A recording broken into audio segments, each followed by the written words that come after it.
I stood in the rain, watching the movers carry elegant furniture into my sister Emma's new mansion. A wedding gift from our parents. A $2.8 million house in the most prestigious neighborhood in Boston. Meanwhile, I lived in a small apartment above the bookstore where I worked, barely making ends meet. Isn't it perfect for them? My mother gushed, not noticing how soaked I'd gotten standing outside. Emma and James will be so happy here. And there's plenty of room for grandchildren. I forced a smile, thinking of the congratulations card I'd scraped together money to buy. It's beautiful, Mom. Emma emerged from the house, immaculate in designer clothes, her new engagement ring catching what little sunlight filtered through the clouds. Madison, you finally made it. What do you think of our little starter home? Starter home. As if a nearly $3 million mansion was just a stepping stone. It's lovely, I managed. The perfect wedding present. Oh, don't be jealous, Maddie. Emma laughed, using the nickname I'd always hated. I'm sure you'll find someone special too. Maybe one of those nice boys at the bookstore. Our mother jumped in. You know the Henderson's son is still single. He's an accountant now. Very stable career. I bit my tongue.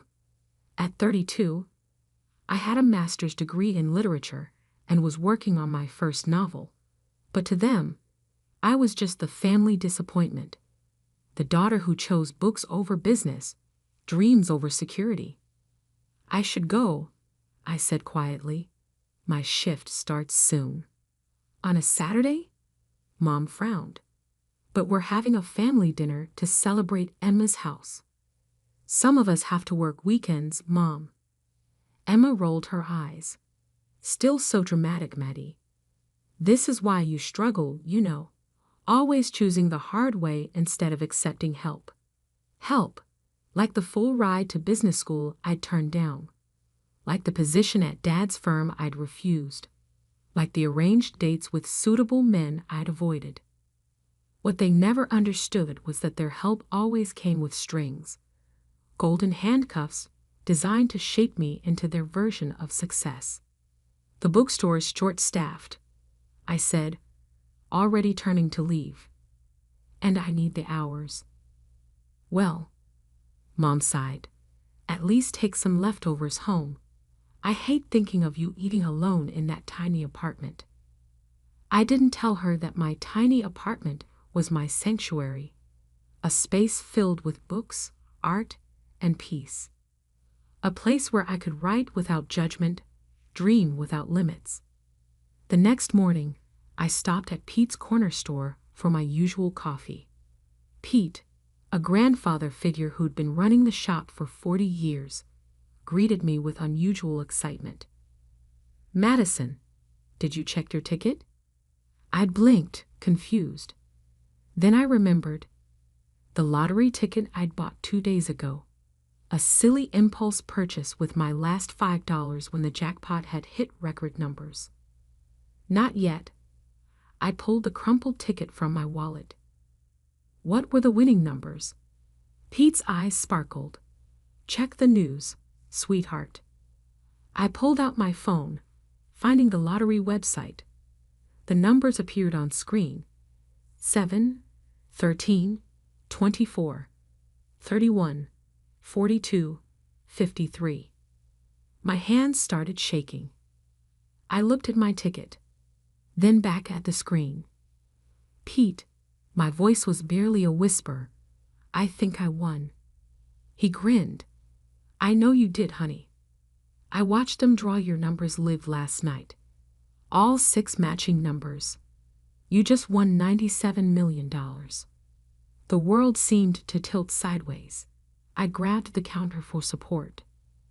Sit down before you fall down. Pete guided me to a chair. Deep breaths.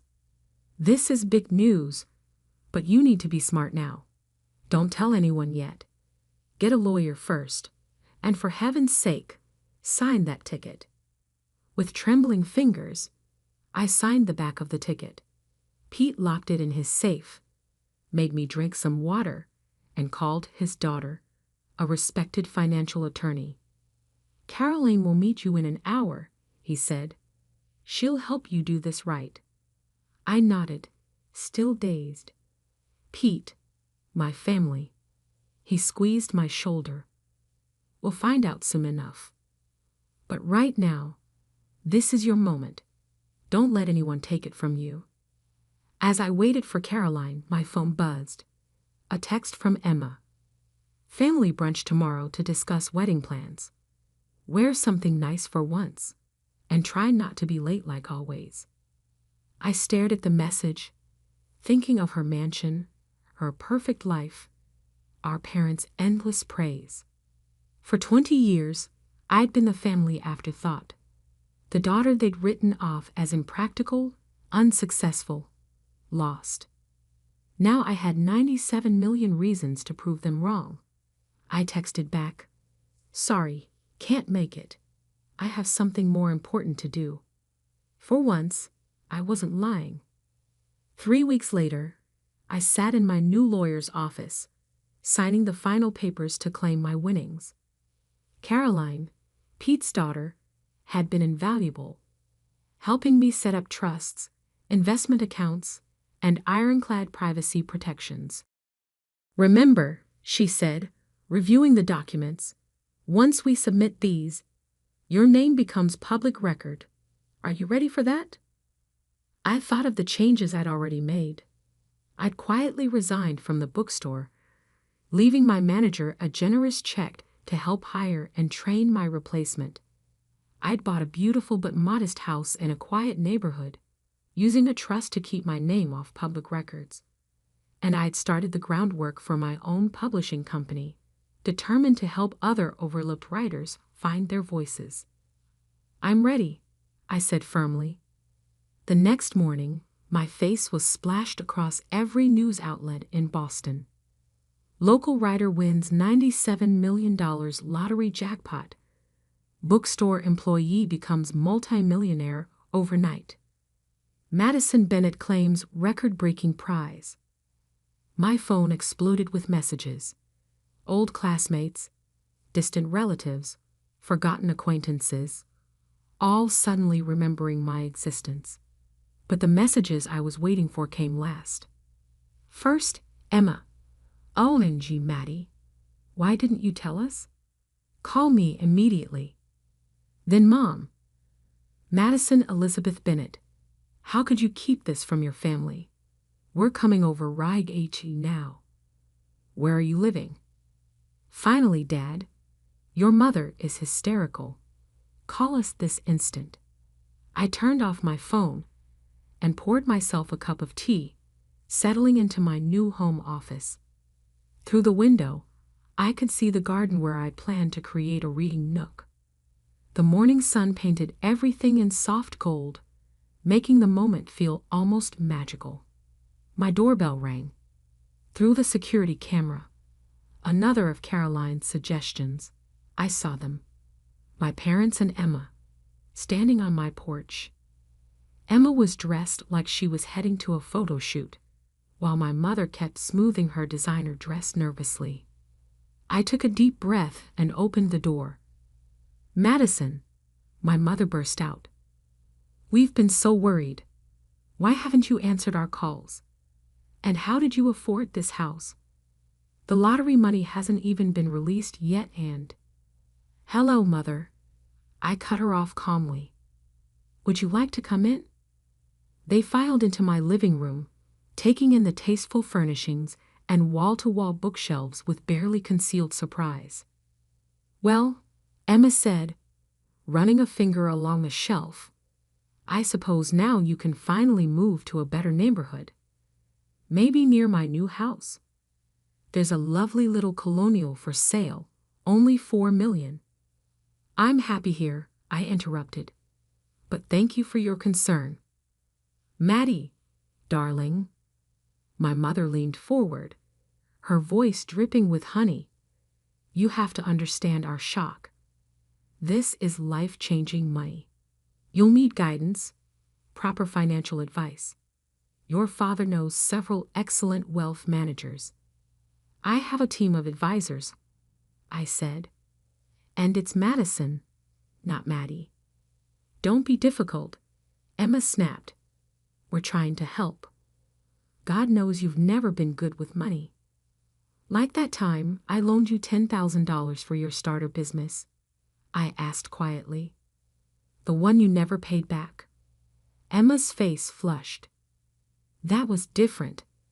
I needed. What you needed was to take responsibility. I stood up, my voice steady. Something none of you have ever expected from her. Now see here. My father finally spoke, his face reddening. We've always supported you both equally. I laughed, actually laughed. Equally. You bought Emma a mansion for her wedding. You paid for her business school, her first car, her perfect wedding. What did you give me for graduation? A lecture about practical career choices. Because we worried about you, my mother cried. Your choices were so impractical. We just wanted.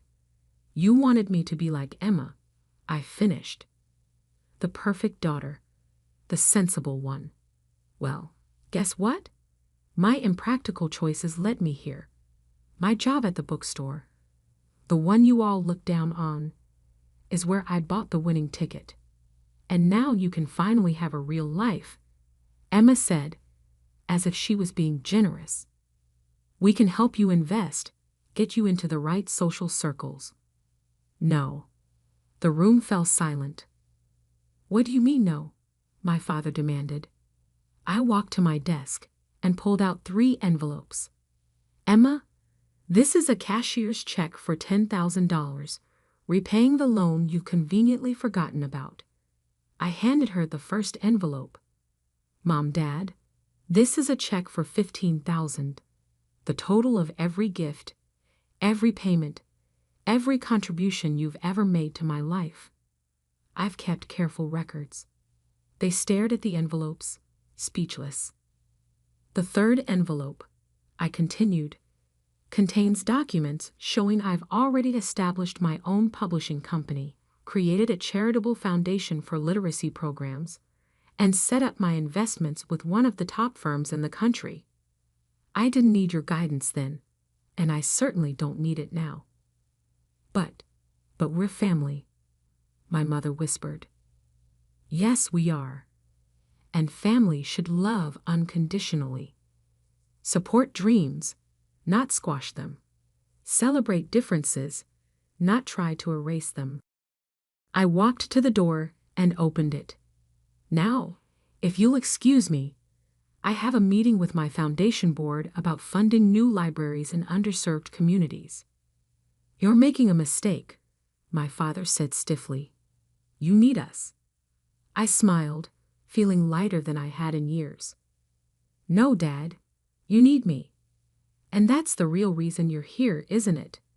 Emma stood up, her face a mask of fury. You think you're better than us now? Because of some lucky numbers? No, Emma, I always was. You just never saw it. As they left, my mother turned back, tears in her eyes. Madison, please. We made a terrible mistake. We see that now. Can't we start over? I looked at her, really looked at her, and saw for the first time how small she seemed. How all of them seemed, trapped in their narrow view of success and worth. Maybe someday, I said softly, but not today. I closed the door on their protests, walking back to my office. On my desk sat the manuscript of my novel, a story about a girl finding her voice in a world that tried to silence her. It was time to write the next chapter. 6 months later, the launch party for Bennett Publishing House was everything I dreamed of. We transformed an old warehouse into a magical space filled with books, art, and possibility. Local authors whose works we'd signed mingled with literary agents and journalists, while kids from our literacy program proudly showed off their own stories in a special display area. Pete stood beside me, beaming like a proud father. "Look at what you've built, Madison, and not a penny wasted on showing off." He was right. While I could have easily bought a gleaming downtown office tower, I'd chosen to renovate this historic building instead, creating a space that felt like home to writers and readers alike.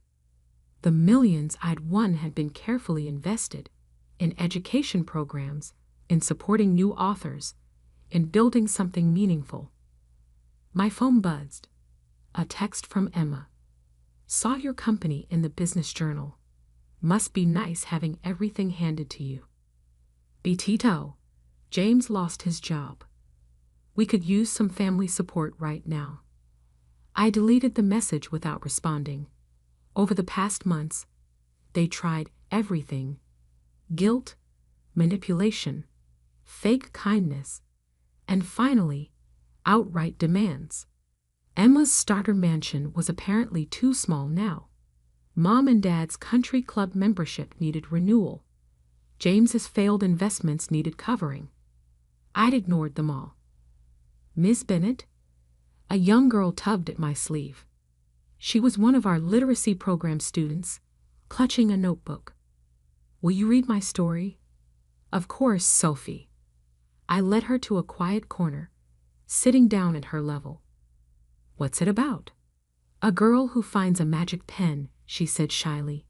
"Everything she writes comes true, but she has to figure out what's really important to write about." I smiled, thinking how wisdom sometimes comes from the most unexpected places. "Madison." I looked up. My mother stood there, looking uncomfortable in the casual atmosphere. She'd lost some of her polished perfection. The past months had been hard on them, I knew. Dad's firm had lost several major clients. Emma's perfect marriage was showing cracks, and their social circle had begun to shrink as their resources dwindled. "Mom, this is a private event." "I know. I had to talk to you." She glanced at Sophie. "Alone?" I turned to Sophie. "Why don't you show your story to Miss Sarah? She's our children's book editor." After Sophie scampered off, I faced my mother. "Well, your father's company is failing," she said bluntly. "Emma's house is being foreclosed. Everything's falling apart, and you're here playing with children's stories." I stood up, anger flaring.